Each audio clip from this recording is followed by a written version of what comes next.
মালিক ইবনে দিনার রহমাতুল্লাহ হজে যাইতেছেন। আগেরকার জামানায় তো প্লেন ছিল না, অনেক মানুষ 6 মাসের রাস্তা 8 মাসের রাস্তা হেঁটে হেঁটে হজ করার জন্য যাইত। হজে যাচ্ছেন, যাইতে যাইতে যাইতে যাইতে এক জায়গায় গিয়া মালিক ইবনে দিনার তাকায় দেখে একটা কাকের ঠোঁটের মধ্যে একটা রুটি দেখা যায়। এই রুটিটা নিয়ে কাকটা আস্তে আস্তে উঠতে উঠতে সামনের দিকে যায়। মালিক ইবনে দিনার রহমাতুল্লাহ এবার দেখতেছেন কাকটা কোন দিকে যায়। কিছু দূর যাওয়ার পরে বামে একটু মোড় নিয়ে একটা পাথরের আড়ালে গেলেন। এবার দূর থেকে মালিক ইবনে দিনার তাকায় দেখে ওই পাথরের আড়ালে একটা মানুষ হাত বাঁধা অবস্থায়, পা বাঁধা অবস্থায় পড়ে আছে, জীর্ণ শীর্ণ দুর্বল অবস্থায় পড়ে আছে। মালিক ইবনে দিনার তাকায় দেখতেছে। এবার ওই কাকটা তার কাছে ওই রুটিটা নিয়ে উড়ে আসলেন। কাক নিজের ঠোঁট দিয়া ছিঁড়ে ছিঁড়ে ছিঁড়ে ছিঁড়ে ছিঁড়ে ছিঁড়ে ওই দুর্বল মানুষের মুখের মধ্যে তুলে দেয়, আর মানুষটা চিবায়া চিবায়া রুটি খাইতেছে। বলনা সুবহানাল্লাহ। মালিক ইবনে দিনার রহমাতুল্লাহ দেখে আশ্চর্যান্বিত হয়ে গেলেন। এবার কাক রুটি পান করালেন। পাশে একটা পানির পাত্র ছিল, ওখান থেকে ঠোঁট দিয়া পানি নিয়ে ওই ব্যক্তিকে পানি পান করালেন। পানি পান করায়া খাবার খাওয়ায়া কাক উড়ে চলে গেল। এবার মালিক ইবনে দিনার রহমাতুল্লাহ ব্যক্তির কাছে আসলেন, আপনার এই হালত কেন, এই অবস্থা কেন? হাতের বাঁধন খুলে দিলেন, পার বাঁধন খুলে দিলেন। এবার ওই দুর্বল ব্যক্তি ডাক দিয়ে বলতেছেন, আমি হজের উদ্দেশ্যে বের হয়েছিলাম, হজ করতে যাব। প্রতিমধ্যে কয়েকজন ডাকাত আমাকে ধরে আমার কাছে যা কিছু ছিল সব কিছু ছিনিয়ে নিয়ে গেছে, এবং আমার হাত পা বেঁধে তারা এই পাথরের আড়ালে রেখে চলে গেছে। আমি আমার আল্লাহর উপরে তাওয়াক্কুল করিয়া, ভরসা করিয়া আমি আল্লাহর কাছে দোয়া করতেছিলাম যে আমার আল্লাহ যদি আমার ডাক শুনে, দুনিয়ার কোনো মানুষ আমাকে বাঁচাতে না পারলেও আমার আল্লাহ আমাকে বাঁচাবে। সুবহানাল্লাহ।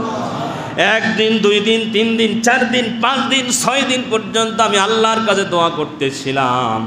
6ষ্ঠ দিনের দিনে আমার আল্লাহ দোয়া কবুল করে নিয়েছেন, এবং আমার খাবারের ব্যবস্থা করার জন্য, খাবার আহার জোগানোর জন্য আমার আল্লাহ একটা কাককে পর্যন্ত নিয়োজিত করে দিয়েছে। সুবহানাল্লাহ। দুনিয়ার মুসলমান ইমানদার আল্লাহর গোলাম মালিক ইবনে দিনার রহমাতুল্লাহ তাকে নিয়ে সামনে অগ্রসর হওয়া শুরু করলেন। চলতে চলতে আবার তাদের দুজনের পিপাসা লেগে গেল, পানির সন্ধান করতেছেন। হঠাৎ করে তাকায় দেখে কিছু উট দেখা যায়।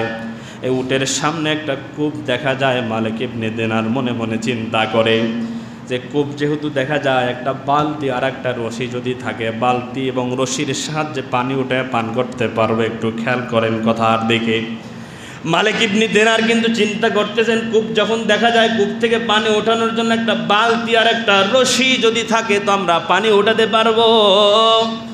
এবার এই চিন্তা করিয়া সামনের দিকে অগ্রসর হলেন। চলতে চলতে কূপের কাছাকাছি যখন গেছেন, গিয়ে দেখে যে এবার ওই যে উটগুলো আছে, ওই উটগুলো মুখ দিয়ে কূপ থেকে পানি পান করতেছে।